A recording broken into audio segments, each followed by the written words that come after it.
So for some reason, the Hallowed Blight journal entries and recollection doesn't really have an audio to it. So I'm gonna have to go ahead and read this one out to you guys, and we're gonna get to the three cutscenes that we see on the top. So it is, or number one, the night. It is possible to describe the horrifying scenes I have witnessed. Death and misery in every shape of terror rule this place. I can no longer recall how I have come to this place.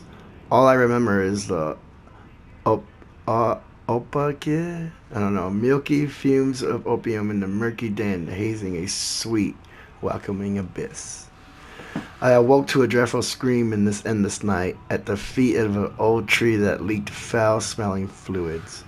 I know not how to reach those poor souls, nor do I want to. Keeping a record is all I can do to make sense of it. 2. Virgo. Or Vigo, whatever. Yeah, Vigo. I discovered it hidden in a laboratory while running away from a monster. Its stocks are uncommonly plentiful. I observed shells of alkaloids, crates of silver syringes, piles of protective clothes, and a journal signed Vigo. Its pages are filled with notes on an ancient force that controls the nature of this place, that shapes it. I also noted a few drawings of the growing crankers I've seen on trees. 3. The Blight. I have been obsessively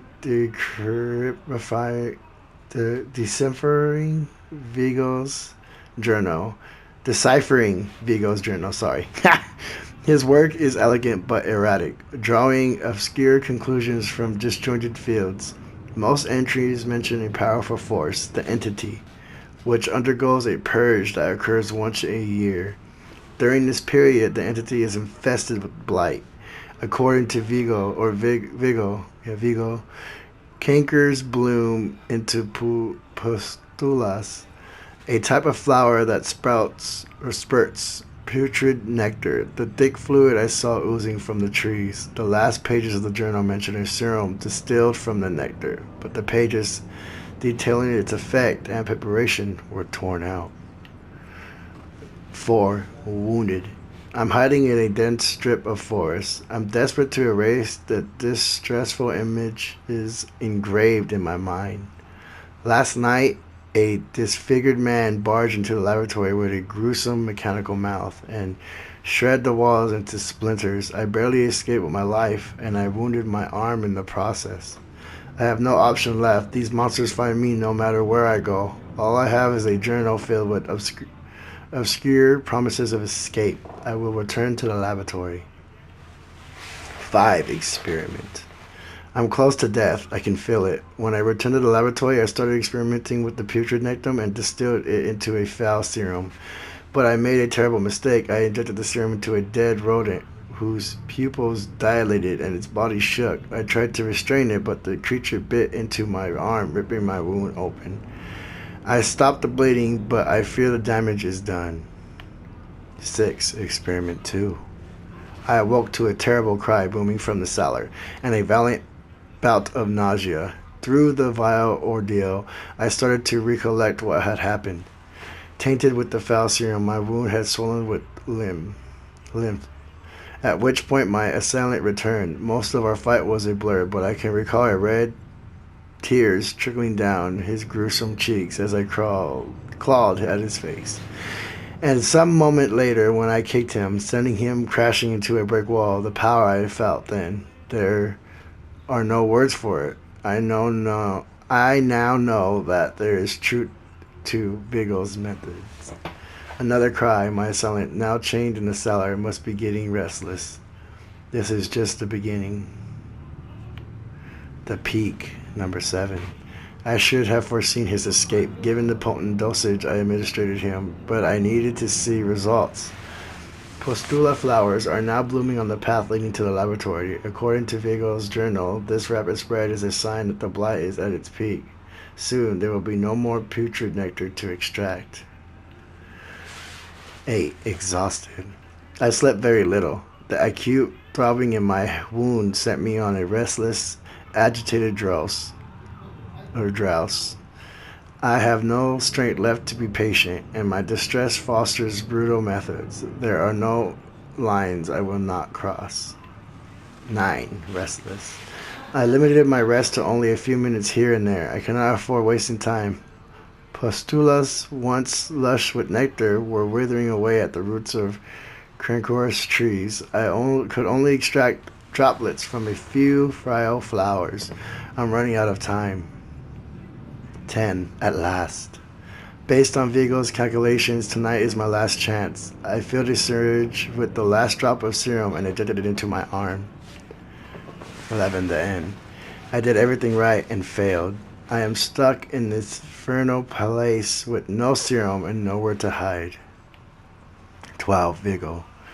I looked for Vigo. I shouted his name with no concern for the monster lurking about. I need to find him.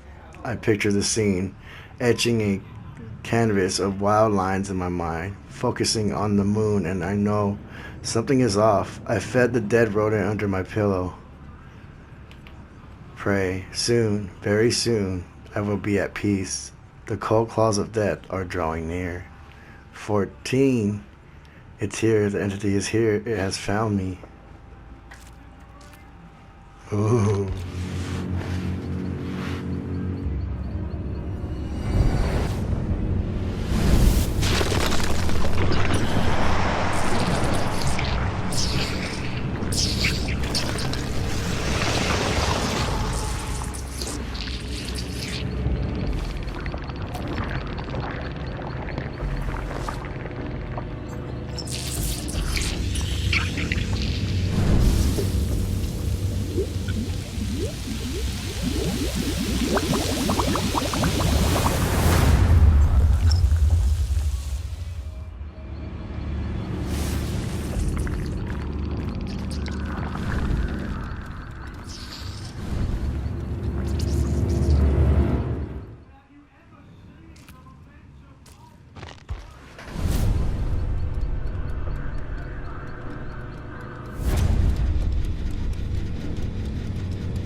Tell me, why does that look like the trapper's costume when he's like that?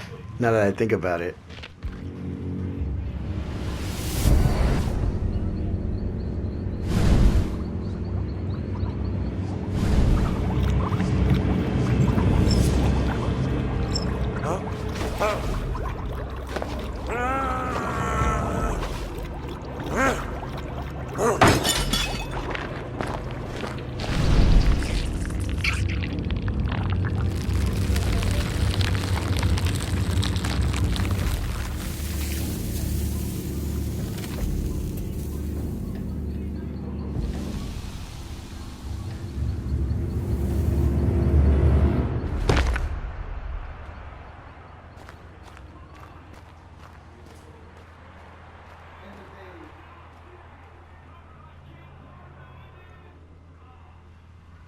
I guess that guy ends up being the Blight. Talbot Grimes, most likely. Could be wrong, but go ahead and check out that video, which I'll share here at the end of this clip as we see. I want to thank my donators and supporters, Cuckoo Games, Lestat, S4, Nani, Dree. Thank you guys so much. And thank you all you guys for taking your time to watch and support my channel and videos. It means a lot to me. Check out this other content and next time. I'll talk to you guys later. Sorry, I'm getting all tongue twisted over here this morning.